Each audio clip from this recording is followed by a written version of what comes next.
Elon was acting strange on stage. It seemed like he was acting coy and like something had happened backstage, or I don't know, maybe too many drinks. But did you get that same sense too? Always kind of like awkward though. He always seems to be. This seemed weirder than awkward. Am I reading too much into that, Ben? To me, he had an essence of kind of confidence when he came out compared to his usual mumbling, get through the slides stuff. Because he came out and it was like rock star status, Grimes with the hologram intro. I feel like he was maybe feeling himself a little bit when he came out. And then maybe that switched real quick. I don't know. It was definitely a different Elon. I don't know if it was being coy or not, but definitely different than normal. Yeah. It was just a weird vibe. And so I kept waiting for the big reveal of like, oh, this is a joke. Like, here's the real one. And then when the windows cracked, and then I was like, oh, that must have been what was supposed to happen. Right. And then they're going to bring out the real truck. And then they're like, oh, we have an ATV, but we're not going to talk about it. And then he didn't really talk anything about the specs of the car, which is on the screen behind him. It was all very strange. Welcome to Geared Up, brought to you by National Car Rental. I'm Andrew Edwards. I am still John Rettinger. As always, you are John Rettinger. And this week, big news in the tech industry, in the automobile industry. Giant news. Tesla announced a new truck. And to celebrate that, we have our third special guest ever, Mr. Ben Sullins. What's happening, y'all? Clap for Ben. How are you guys doing, man? Ben, how you doing? Oh, still, recovering from last night, but grinding through it here. Yeah. So excited to be with you guys. So as the two that were there at the event, and we got to witness this life-changing, once-in-a-lifetime tech history, something you'll remember your whole life. And for those of you that weren't there, like my co-host, would you think that maybe it's just like it's all downhill from here? Pretty much. That's it. This was the peak. This is Elon's finest work. That's it, man. I mean, I'm never going to another Tesla event, basically. I mean, I can't top that. Giving you a hard time, Andrew. Wow. You know what? I need to give a shout out to Ben. My co-host John has been telling me I'm going to miss out on the annals of time. Which he's correct. He's right. I will never forget that phrase, by the way, John. I will never forget that. But Ben tried to get me in. He failed, but he made the attempt. I tried. So I appreciate that, Ben. But before we get into the news, just tell the listeners who you are. Why are you the right person? Why did we make the right choice? Which we did to bring you in for the episode about a new Tesla vehicle. Yeah, so I host a YouTube channel called Teslanomics, and I focus basically on really electric vehicles now because there are actually some legit ones coming out. But for the past 3 years, basically nothing but Tesla stuff. And I've been kind of in the weeds of it for a while. So yeah, I was at the event along with John and a bunch of other really cool, lovely people. And yeah, so I guess I've been around the Tesla world a while, and I guess I probably have a unique perspective on it from that regard. But John, I think you've actually been a Tesla owner longer than I have, right? You've been with it for a while, I think. Yeah, so this is just wrapping up year 6 actually of Tesla ownership. I had the original pre-autopilot Model S. Okay. And then my 3 years with a... I didn't even know that. Yeah, 3 years with a 75D Model X. That'll be going back in a few weeks. Oh, right, because your lease is up or whatever, right? Yeah. Yeah. So I've had what I like to refer lovingly to as the driver's edition, the pre-autopilot version as well, Model S. Then we got a Model 3. And then so me and my wife both had Teslas at the point. And then I sold the Model S and now have a P90D Model X that I drive as my daily driver. I've got a Model Y coming. I've got 2 Roadsters that I earned through the referral program, which still blows my mind. I did not order a truck last night, but so yeah, I've been in every Tesla and tested them inside and out. So I guess I have a good amount of experience here with them. So maybe that's why I'm a good choice here to talk about the truck. That's why. So yes, if you don't know Ben, check him out on YouTube. And I can verify the 2 Roadsters. I saw it on his phone yesterday. They are there and they exist. Yeah. And they will exist in his driveway very soon. Yeah. I don't know when those are coming out, but yeah. All right. So let's jump into this news. Tesla. Can I say Tesla? Is that okay? Can I say Tesla with Ben on the show? Can I pronounce it that way? Well, if you want to follow Elon's lead and say it how he does and Franz does and everyone else, you need that hard Z sound in there. So it's Tesla. Fair enough. Tesla. The Tesla Cybertruck. We've been waiting for it for, I think, 3 or 4 years since they first mentioned it. It's finally here. Was announced last night. You guys were there. I was watching on the live stream on YouTube. Now, John said he wanted me to give my thoughts first. I wasn't even there, John. I'm curious. So wasn't there. Ben and I were there. We saw the truck in person, but most people who are going to order this and pre-order it never saw the truck in person, right? For sure. They'll see pictures, they'll see videos, but they'll probably never see it in person until they order and then have theirs where they start showing up in their neighborhoods. So I'm curious what it looked like, what the event looked like from those watching on the live stream. Okay. Because it was a different experience, I think, being there live. Sure. So I was watching, obviously, from home. I was watching it on a TV, so I could actually see it instead of watching it on my phone. And as soon as they drove the car out, initially for like the first, 10 seconds, I was super confused. Like, what is this? Like, is this? I actually thought it was being driven out the way it looked, and then like it was covered by something, and that covering was going to be removed to reveal the actual what it looked like. And then, pretty quickly when they started getting out of the car, you were like, oh, wait, that is the truck. That's what it looks like. Okay. And so I went from confusion to, it was almost like when you have to like admit something to yourself, you go through those different stages of grief and then acceptance. So first it was confusion. Then it was, that's kind of weird. I don't know what they're doing. And then like over time, as I was looking at it, I was like, there's nothing else on the road like that. And I went from, I'm not sure about this, to a mindset of, if you're going to change an industry, you can't do the same thing that everyone else does, whether it's from the inside, from the outside, from the feature. Like, if you really want to shake something up, you have to come at it with a different idea, a new idea, a fresh approach. And that's exactly what I saw on that stage last night. And so going through everything, except for when they destroyed the windows, which was weird. Besides that, everything leading up to the price, I was like, okay, this is super cool. Everything's cool. I was personally thinking, like, I remembered a couple of years ago, or maybe it was a year ago, when they said like it should cost around 50. And as they were showing it off, I was like, there's no way this is going to be 50. This is going to be an expensive truck. And then they put the price on the screen, and instantly I was sold. So as soon as it went up for pre-order, I put down the $100. I don't know why. It used to be $5,000. Now it's like $100. So I put my $100 down for sure. And I will be rolling around the neighborhood looking like Master Chief in Halo. Man, I wonder, well, you guys go ahead, but I have a lot of thoughts on that $100 thing as well. Well, before we get to that, I want to hear from you guys. Like, you guys were there. First of all, what I want to know, tell me about your thoughts on the truck and your thought process when you saw it, but also how was the feeling in the room when those windows shattered? Because I'm super curious, like inside the room, that had to be weird. Ben, you have at it. Yeah. John, I don't know where you were standing. You were in the press thing, right? And kind of the bleachers there. Yeah. Yeah, I had a pretty good angle to see it. And I didn't actually hear it until later because I put that clip in my video that I just published last night or this morning, I guess. And Elon cussed when it happened. Yes. And I was standing next to an engineer that worked on the truck and was like, that was the 50th time we've done that. And that's why it happened. Wow. That's why it broke. He said, we've been doing this all night. He said, behind that wall, there's a bunch of F-150s shot up with bullet holes. Like, we've been trying to destroy this thing for months.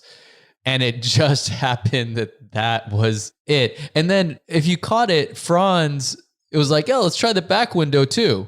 And Elon's like, I'm not sure if we should. And he's like, oh, okay, there it goes, I guess. I think it was complete. It sucked the wind out of it, I think. And it changed. That was like everyone looking around like, was that didn't they just show it not break? Like, right. It was just complete confusion and just, to me, sucked the wind out of the room. Yeah, because from that point on, Elon was standing in front of the truck with shattered windows for the whole rest of the presentation. So all pictures and video at that point was with a damaged vehicle behind him. Yeah. Ben, do you agree here? I felt like there was supposed to be much more to that event that ended up happening. Yes. And it seemed like it was just cut short and they're like, see ya. 100%. So the information I got from people talking, from talking with people at Tesla that were rehearsing the presentation, they were supposed to bring out a chainsaw. There may have been a blowtorch that was supposed to come out. Yeah. So they were basically going to just try to destroy that thing, as you saw them with the sledgehammer and then with the steel balls. But after that, I think, Elon called an audible and was like, we're done here, guys. Let's get this thing. And then, of course, it's like, let's go do test drives. Oh, but by the way, you got to go fix the glass first. Because that was the only one they had. So, I don't know how you I don't know how you recover from that. Like, you guys are old school tech heads. I don't remember watching this live, but earlier in my tech career, one of the funniest memes was Bill Gates on stage demoing Windows 95. Oh, yeah. And they plugged in the print with the plug and play. Like, you don't need to install drivers. You just do this. Bink, blue screen of death. And it's like, oh. But then, of course, Windows 95 sold, I don't know, billions of copies worldwide. Like, it changed computing. So, despite the demo, I kind of feel like it's not a real demo until something goes wrong. And fair enough. I don't know how it could go more spectacularly wrong than that. Yeah, it went sideways. And I don't know, Ben, did you have the impression too, when they first rolled that truck out, do you think it was a joke? Like they're like, ha ha ha, here's a real one? Like the real one's coming? Yeah, I thought it was going to be, here's our initial design. Yeah, that's what I thought too. And then another one was going to come and be like, here's, our second iteration. And then finally, here's the real one. Now, I've seen some renderings online of people mocking this up where basically all they did was cut off they're called sail pillars, the like triangles at the back that cover the bed, where they just cut that off and gave it more of an end to the back of the cab. And I mean, compared to what it is now, I think it looks infinitely better. Agreed. And I think more truck people would probably see that and be like, oh yeah, like crazy futuristic, et cetera, et cetera. Look at these specs, look at this price. The value is there in terms of what it can do. And yeah, it's futuristic, but it still looks reasonable to me. I think with those sail pillars, they call the kind of back triangle side, man, I have a hard time imagining your typical F-150 owner, working at a job site, being comfortable driving that. I think the design is probably too difficult for people to get over that are in that kind of truck owner space. Is that why you haven't reserved one? No, I wasn't going to reserve one anyways. I've got a Model X. I've got a Model 3. We got a Model Y on order. I also have a 99 Tacoma, just an old beat up truck. I live in San Diego, so I go surf a lot. That was like the perfect run to Home Depot. I own a house, so owning a house, you have to go, you need a truck once in a while, not all the time. But that thing just sits there and there's spider webs all over it. Like, I don't really need a truck whatsoever. So to me, it's funny. You guys know Zach, Jerry Rig, everything, and he ordered one and he sent me a screenshot of the order confirmation. And I sent it to my wife and she just lost it. She was like, no, how could you? It's so, and I'm like, it's for the channel. I got to do it. This is my job. But no, I wasn't going to order one anyways. This is why I also sold my Model S. Like, I had my Model S, and at the time I had all three models. It was really cool to see them side by side for videos and things. I could have totally justified keeping them, but I don't know, maybe I'm a wannabe minimalist, and I'm like, I don't need 3 cars. I live in a normal suburban neighborhood. I don't need 5 Teslas just on the streets, So it just, it was over. I wasn't going to do it anyways. And then when I saw it, I was like, oh yeah, I mean, I would actually love to have one just to make videos with and have fun with, but I don't know. And it actually, after getting a ride in it, John, did you end up getting a test ride? I didn't actually. Oh, okay. Well, it was a fantastic ride. I actually really love the interior and a lot of the stuff they're doing. They have a new OS that they were using and the screen was bigger and different. There was a lot of really great things. 17 I would inch, probably 17 really inch enjoy screen. that.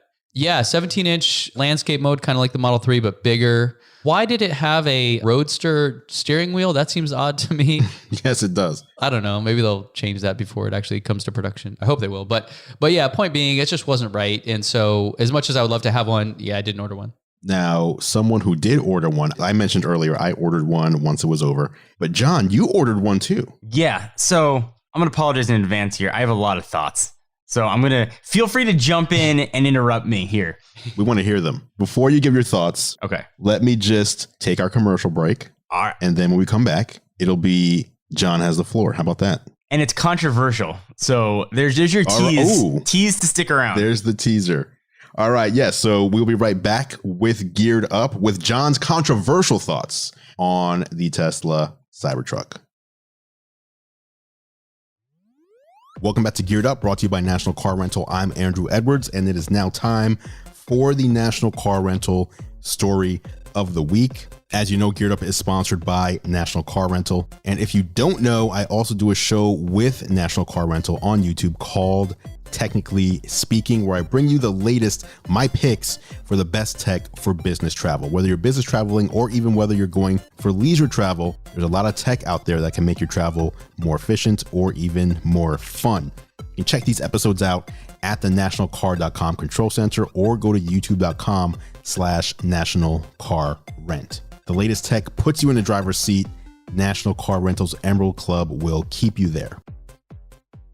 And once again, big shout out to National Car Rental for sponsoring Geared Up. All right, John, you teased us. Feel free to jump in and interrupt me at any time. So I'm not a truck guy in the sense like I own a lot of trucks. I've never owned a truck, but I'm a truck guy in the sense that I'd really want one for no apparent reason. I mean, to the point where I was test driving Ram 1500s after driving electric for 6 years.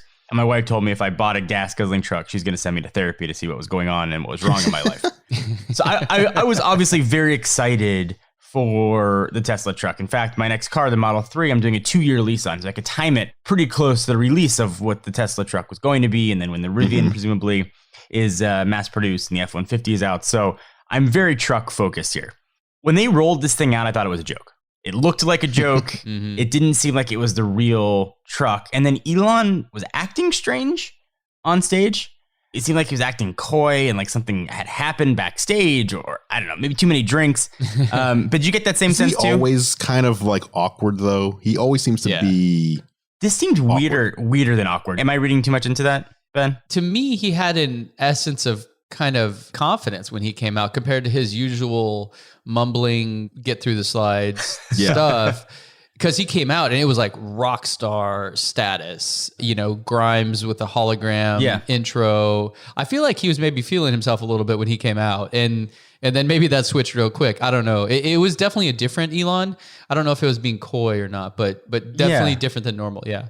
It was just a weird vibe. And so I kept waiting for the big reveal of like, oh, this is a joke. Like, here's the real one. And then when the windows cracked, and then I was like, oh, that must have been what was supposed to happen. Right. And then they're going to bring up the real truck.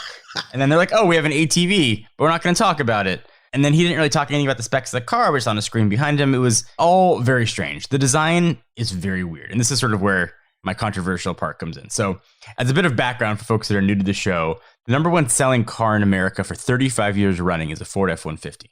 35 years running. And depending on the year, the number two car is either the Ram 1500 or the Chevy Silverado. Those go back and forth 2 and 3. If you break down the math, there's a Ford F-Series truck sold every 30 seconds in America. Wow. Jeez. Tesla and Elon have stated that their mission statement is to speed up the development of sustainable energy and sustainable transportation. That's sort of been a paraphrased version of their mission statement. Let me interrupt you real quick, John, because I remember, I think you said this in a video too. You're right about all those stats. And I actually had them all pulled up for my video. Didn't include any of them, but the market is different than just those 3 vehicles. So have you looked at the segments and the percentage of sales? Yes. Because crossovers are like almost 40%.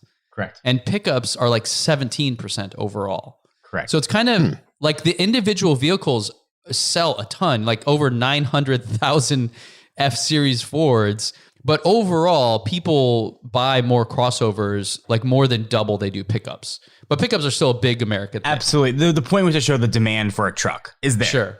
And it appears to be unsatiated just by the number that sell every year. Right. So what I don't understand with Tesla, if Tesla was a private company, meaning they could do what they want, they weren't beholden to shareholders, I would understand the Cybertruck more, I think. Say, okay, here's a smack to the auto industry. Here is a different design of a truck. We put the industry on its head. Now it's up to the other manufacturers to try to do something new, compete with us, rethink the truck. This is probably not going to be a high volume vehicle. We know the look's going to be polarizing. Let's see what you can do. But Tesla is a publicly traded company. They're beholden to their shareholders. If this is a miss, if in 2 years there's a bunch of other options out there and people are like, I don't want to drive that weird ass car, this is going to hurt the bottom line. I mean, this is going to severely hurt the company. And if their mission is to speed up the adoption of sustainable energy, it seems odd to make a truck that's as polarizing. Now, I know Elon has said if people don't like it, maybe they'll just make another truck that people like. Yes, all that kind of stuff. That takes years, that takes time, that takes a lot of money. If I was a Tesla shareholder, as we saw by the stock dropping 5% today, I would be pissed. As a fan of cars and a fan of Tesla, I'm super excited. But I think what they did is for a company that's financial future has always been on shaky ground. I think they put it on even shakier ground yesterday. Well, I 100% agree with you. In fact, when Elon talked about this on, was it Twitter or a podcast where he first basically was saying, I don't care if people don't like it, I love it, et cetera, et cetera. I remember thinking, Elon, you have enough money and a factory and a team, just make your wildest dream car. Go ahead. But as Just make one. Yeah, just dude, whatever you want. Literally, you can just think it up and send an email, and I guarantee it's going to happen. Right? Like that's the kind of power this guy has. But for the rest of the world, and for exactly all the reasons you just stated, John, do something that is going to sell and to actually change that market. I don't know if it's going to hurt them as much because, they only are going to make them like to order. So it's not like they're going to make 500,000 of these and be like, oh crap, we can't sell them. But it's going to maybe take the shine off of the Tesla brand a little bit. And I think in the truck space with Rivian already out there and with presumably an electric F-150 coming out next year or being unveiled next year, I think the door is wide open for the electric truck market. I don't think this is going to put like the fact that he teed it up as a game-changing, industry-changing thing and then delivered a totally fringe, wild, out of this, not mainstream thing. Yeah. That I think is where the big swing and a miss was. If he said, this is crazy, wild, nobody's going to buy it. Here it is. Oh, we'll make a really dope, normal one next year. I think that message would have rang true, but it seems, I agree with you, like bad move, probably not going to help them in the long run. Yeah. Another thing that was interesting, which I think deserves discussion. So the longest range version of this is 500 miles, at least in theory. Yes. Obviously, it's all on paper.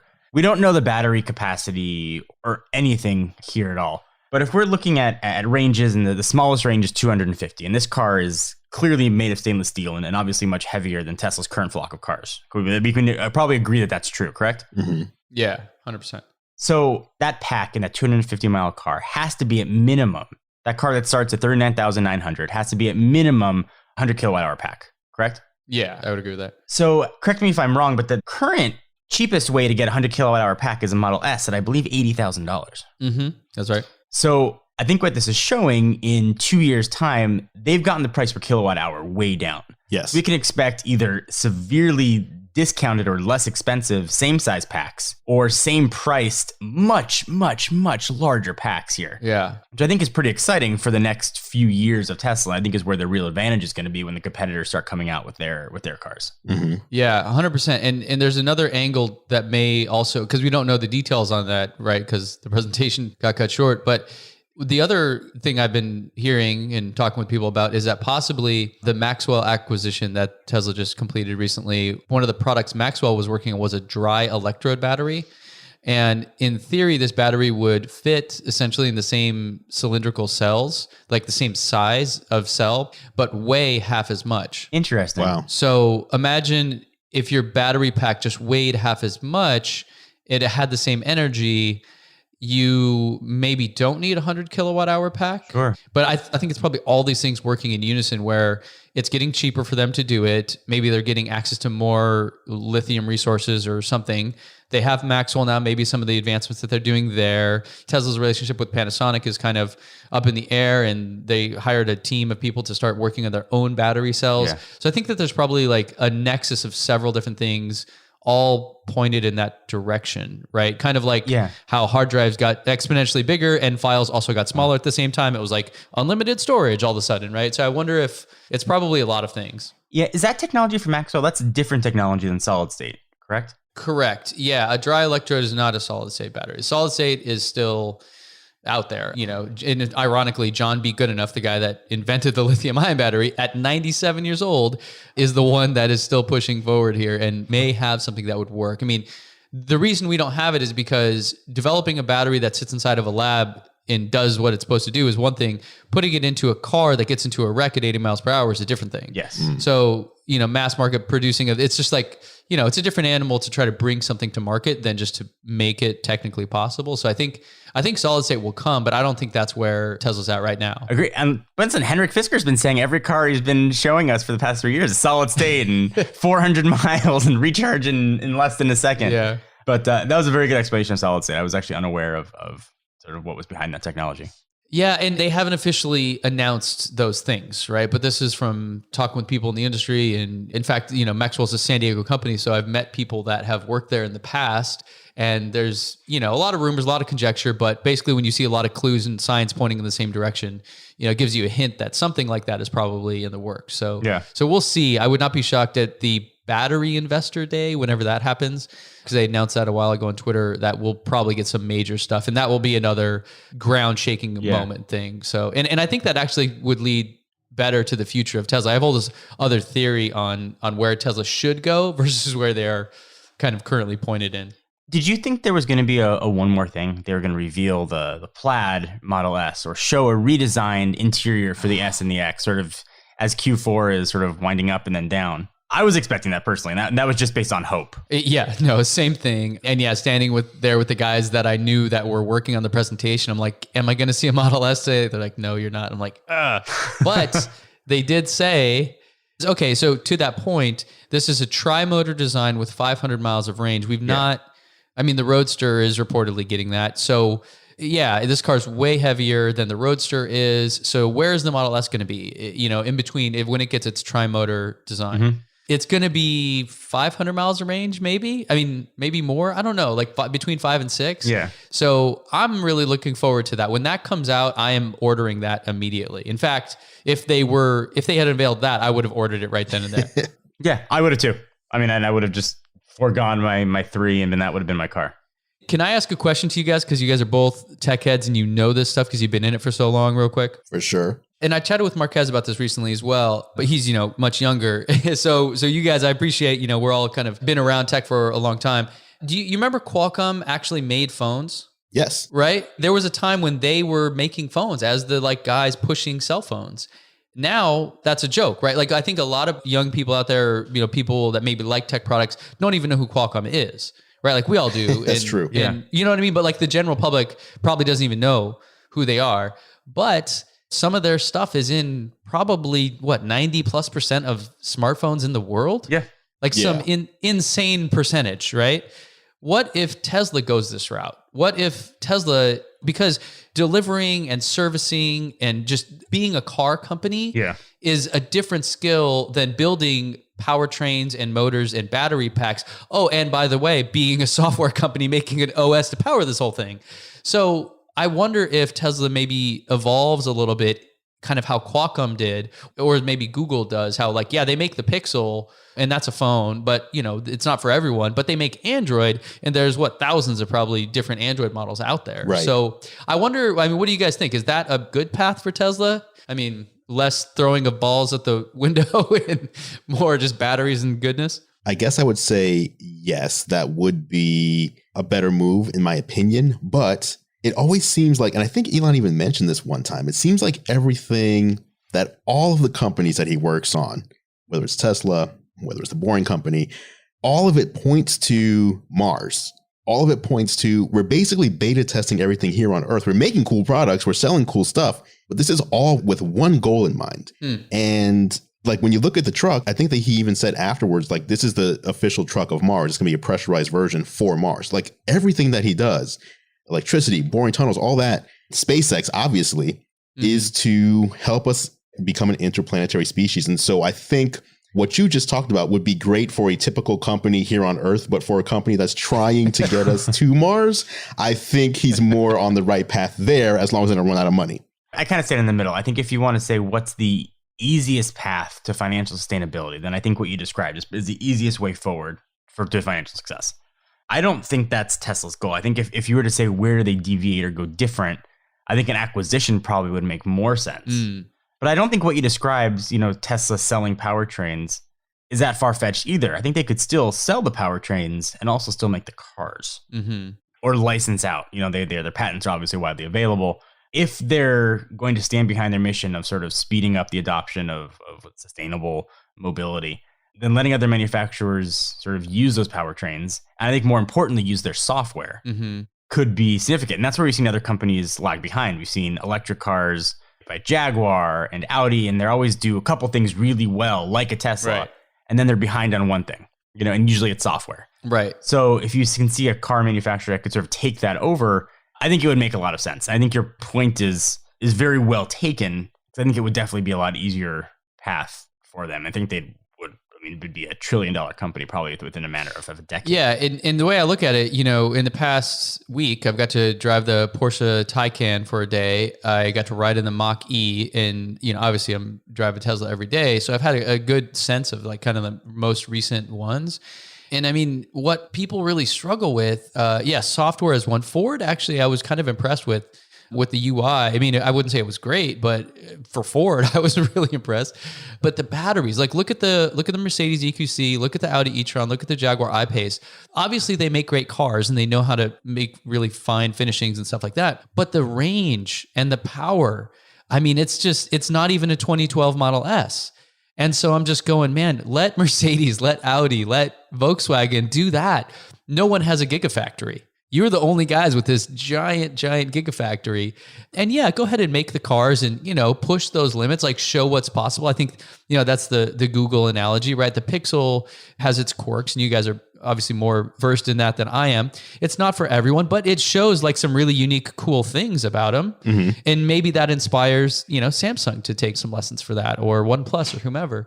Yeah, I think both can exist, but I think it would be, I mean, I don't know, like maybe this is just me thinking, I want this to be a sustainable business. I don't want this just to be crazy Cybertrucks, But yeah, I think there's some interesting paths ahead here. And I'm really curious to follow along and see just how it goes. Yeah, I very much agree. All right, perfect. Ben, thank you so much for joining us this week here on Geared Up. Yeah, huge thank you. And again, if you want to hear more from Ben, if you're into electric cars or the future, Teslanomics or Teslanomics, but it is with an S, on YouTube, look him up. And after the break, I will be sitting down with Samsung's Jim Elliott to talk about the latest Exynos chips that we're going to see in the next round of Samsung's flagship devices, talk about their new 5G modem, and what the future of interconnected devices is going to look like with 5G, autonomous driving, etc. It's coming up next on Geared Up. During the recent Samsung Tech Day in San Jose, California, I had the opportunity to sit down with Jim Elliott, Senior Vice President of Sales and Marketing at Samsung Semiconductor. We talked about how Samsung technology is ushering in the future of smartphones, autonomous driving, super fast 5G wireless networks, fast memory, and more. Now, I won't spoil the interview, but it's clear that we're on the cusp of some major technological advancements that will drive forward a new age of innovation, similar to what we saw when 4G enabled us to carry devices in our pockets that let us order cars right to our precise location, stream music and videos no matter where we are, and the ability to post content to social networks for anyone to read. So the question is, what's next?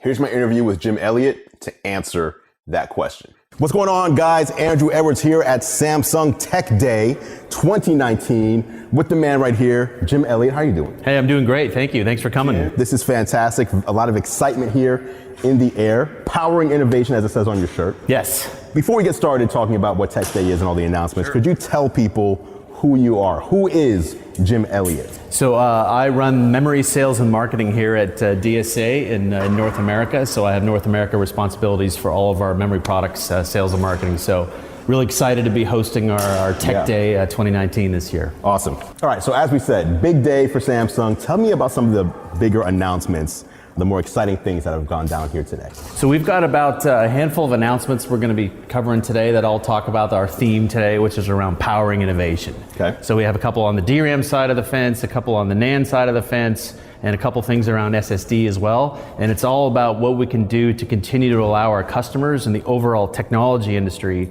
to continue to innovate.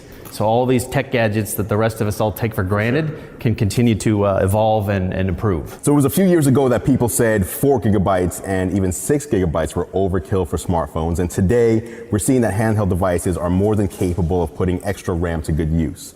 Your Tech Day announcements are saying you can bring over 10 gigabytes of RAM to mobile devices. What are some practical use cases you foresee for adding all this power into a handheld device like a smartphone? Yeah, so actually we're announcing a 12 gigabyte UMCP device today that goes into a smartphone, for example, and really think about it as an AI capable smartphone. Okay. So you're bringing lots and lots of compute right to the phone, and you're going to be able to do a lot of things that we haven't even thought of yet. And that's where this is so interesting, because we're creating this ecosystem where people can come along and develop the next killer app, the next software program, or the next use case that's able to satiate all of that compute power that's going to reside in your phone of the future. Okay, so can you give me an example? So let's just say you have a mobile device, 12 gigabytes in your hand. Like, you're not using that to send out your next tweet, right? You're not using that to send out an Instagram photo. What are some practical use cases of having all that power in your hand? So it could be having a lot of things going on at the same time. Maybe you're a mobile gamer. Maybe you want to stream 4K video on a new 5G network, or it's the confluence of all these things that you want to do at the same time. And you think about that compute power of what you're having on a phone used to be like what you had on a PC just a few years ago. So think about now how all the capabilities that your PC has, being able to do that from your phone. So the move to 4G about 8 years ago enabled a bunch of new things. Things like Instagram, things like Uber, things like Spotify, things that they're not just apps, they're not just services, they're things that actually change the culture here in America. What do you see 5G doing for us that we can't even imagine today? That's a great question. I think, first of all, we don't know what we don't know. Right. Because when 4G, the advancement hit, video streaming was in its infancy. Yes. And now Netflix is pretty much ubiquitous. So now as we go into more of a 5G with the additional bandwidth that allows, I think that's going to enable even 4K or even 8K video streams. But the beauty of this is, as the hardware industry innovates, and we innovate at the silicon level, and we have more bandwidth available, it's going to be really interesting to see what all the new business models and the new use cases start to pop up. Because again, I think that's what's so exciting to me about this industry is if we can fuel some of these technology advances, we can then create these sort of lifestyle changes for things that nobody even knew of 10 years ago, and now people just kind of take them for granted. Okay. Do you have any guesses as to what? I'm trying to think, like, it's like you said, it's hard to, you don't know what you don't know. Sure. But I feel like you know more than I do. Okay. I think you have something in the labs, or you guys see some stuff that I don't see yet. Anything you can share? So from a mobile standpoint, 5G is all going to be about high def video streaming. But the other big thing that 5G unlocks is autonomous driving. Okay. And so autonomous driving has to have that 5G capability for that speed, that reliability, the bandwidth, the latency, and everything. And then you get the vehicle to infrastructure. So think about how, like, you can send an email across the country with a large email attachment to it, and yet this traffic light isn't talking to that traffic light, and one's red and one's green. Right. You bring 5G into the picture, and it creates that entire ecosystem we call V to X. So vehicle to everything, and the stoplights are talking to each other, the cars are talking to each other, and there's this sort of overall awareness of what's happening around you. I think that 5G will unfold or enable in the next 5 or 10 years. Wow, it's going to be really remarkable. I also saw that Samsung announced the world's first 12-layer 3D TSV memory stacking process. How important is this for future applications such as AI and high-performance computing? So we announced this new 3D TSV 12-stack package, which is basically for our HBM. We call that high bandwidth memory. Okay. And that is memory that is specifically made for AI and HPC, artificial intelligence, and then high performance computing applications. So think of this as going into, say, a media and entertainment vertical, where something that used to take, if you were rendering some special effects and you wanted to create a virtual environment, that would take weeks or days. Sure. Now a lot of that can be done in real time with this kind of memory bandwidth that's available, and we put it very close to the CPU. So I think that is going to allow us to have much, much more capabilities, or the industry to have much more capabilities from both an AI and high performance computing standpoint. Everyone talks about the amount of data that people consume, from video streaming to social media content to even text messages, and the pace of consumption is unstoppable. Could you break this down for me? What does 1 second of data look like today, and how is Samsung's technology playing in this unyielding data storm? Yeah, that's a really good question too. So if you look at 1 second in 2019, it's over 1,000 hours of Netflix being streamed. So think of the amount of the storage needs where that has to be stored on a server, the amount of bandwidth required to get that out to an end device, be it a tablet or a phone or a PC, and the amount of just capability that the industry has put in place to be able to enable that. And I think what's happening now is the explosion of data is now becoming so advanced. I mean, there's more than 20 billion connected devices that you've heard this new phenomenon called edge computing. Yes. So a lot of the what's happening is that compute horsepower has to be brought closer to the data, and that's what we call that edge computing. So now there's so much data being generated, it's actually too expensive to move it to a centralized cloud. And so we're going to see a bigger build out at the edge. And I think Samsung is going to play at the forefront of the memory content, both at the device level, but then also in those edge computing devices that are allowing that data flow to go back and forth. With all the data that's generated, people uploading video, people downloading video, companies putting, everything's on the cloud now. How do you keep up with the storage requirements? Like all this video that's being generated, always being uploaded. We have these data centers everywhere. Are they just constantly like, are people paid to just rush and just put hard drives in and just keep up with this? Or how does this work? I don't even know. I don't know. You tell me.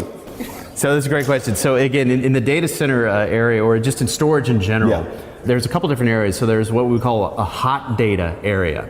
So this is like a brand new post from a famous person. Like if Beyonce uploads a video, it's going to get lots and lots and lots of hits. That's going to go into a solid state drive. Okay. So that's going to be flash-based, memory-based storage, because it's going to have lots and lots and lots of hits. Right. Me, on the other hand, with my not so many Facebook followers, if I post a picture on that, very quickly it'll go into what's called cold storage. So it's kind of being archived. Okay. So that's a different dynamic. And so what the storage industry has been very good at is sort of tiering the data set so that hot data and cold data can be sort of separated.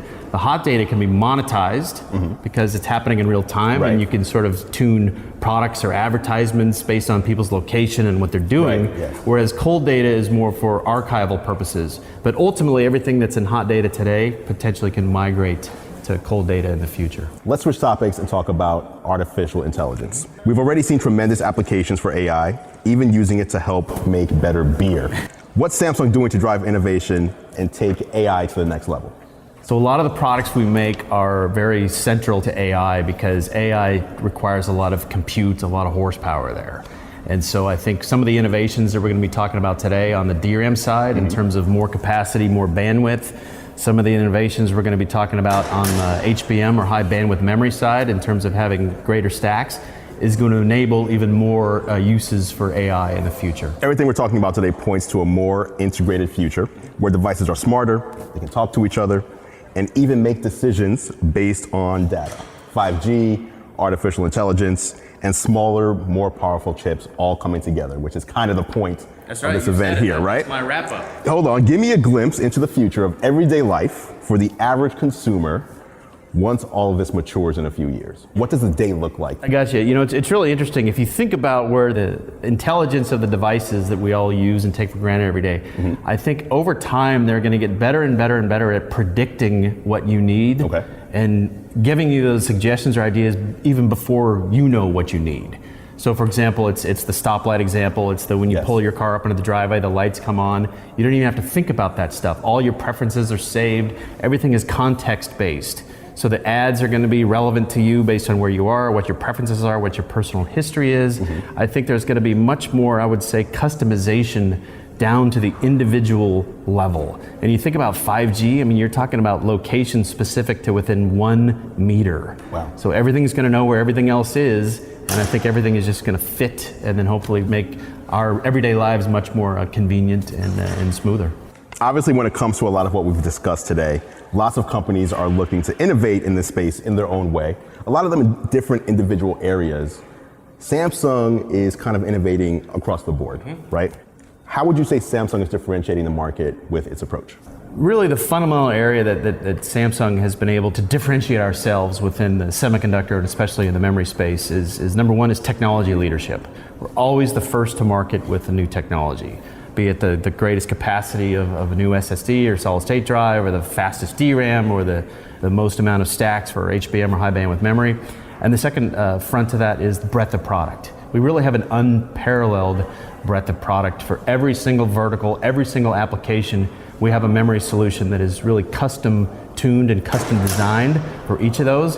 And that's really what allows us to power all this innovation. And that's why that's the theme of our Tech Day today. Awesome, awesome. Well, Jim, thank you so much. Taking some time to talk to us about this, about these announcements. Very exciting. The future looks bright and amazing, especially for those of us who love tech. So thanks a lot. Hey, thank you so much. We appreciate it. And that is it for this edition of Geared Up. Thank you so much for listening. Of course, you can catch John and I on YouTube. I'm at youtube.com/gearlive and John is at youtube.com/John4Lakers. Feel free to head over and subscribe to our channels to stay up to date on all the latest tech. Speaking of subscribing, you can subscribe to Geared Up in your favorite podcast app if you haven't done so already. Just search Geared Up, that's 2 words, not one, in Apple Podcasts, Spotify, Pocket Casts, Overcast, or really wherever you choose to listen. If you like what we do, please consider leaving us a rating and review. It really helps other people find the show. Geared Up is a Gear Live podcast, and you can see more from us at gearlive.com. Thank you so much for listening. For John Rettinger, I'm Andrew Edwards, and we'll catch you in the next episode.